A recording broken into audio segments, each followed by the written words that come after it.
одоо уулуурхайн салбарт яалчгүй Caterpillar брэнд бол манлайлагч. Тэгэхээр бид бол Caterpillar брэнд буюу одоо Barla World компаниас зохион байгуулж байгаа ямар нэгэн одоо event за одоо форумд оролцох хүсэлтэй байдаг. Ямар ч ингээд Barla World компани 30 жилийн үед ямар ч баярын мэнд хүргэе. Гоё үйл ажиллагаа болж байна. Тэгэхээр уулуурхайн салбар аль болох ашиглалтын одоо зардал багтай, эдийн засгийн хувьд бол ашигтай ажиллах ёстой. Тийм болохоор Caterpillar компаниас буюу Barla World компаниас манай Монголын уулуурхайн салбарын одоо компаниудад аж ахуйн нэгж байгууллагууд энэ боломжийг дандаа олгодог. Caterpillar компани одоо шинэлэг буюу дараагийн апдейт хийгдсэн том төхөөрөмж, програм хангамж одоо юу гэдэг энэ бүгдийг бол сонирхдаг. Энийг бид нэр авч ашигладаг. За мөн өмнөхийнхэн одоо яг энэ үйл ажиллагаагаас одоо хөтөлбөрийн хувьд арай онцлог байгаа тань.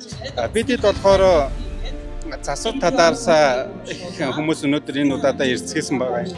Манай компанийн хувьд бол яг одоо Caterpillar-ийн техникийг ашиглаад 16 дахь жилээ явж байна. Тэгээ одоо энэ үйл ажиллагаанд оролцсноороо бидэд ямар ч цаашдаа техникүүдээ их засвар хийгээд явах уу, ахаа солих уу гэдэг асуудлаа шийдэхэд бол ингээд танилцуулж явуулж байгаа.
Barla World Mongolia.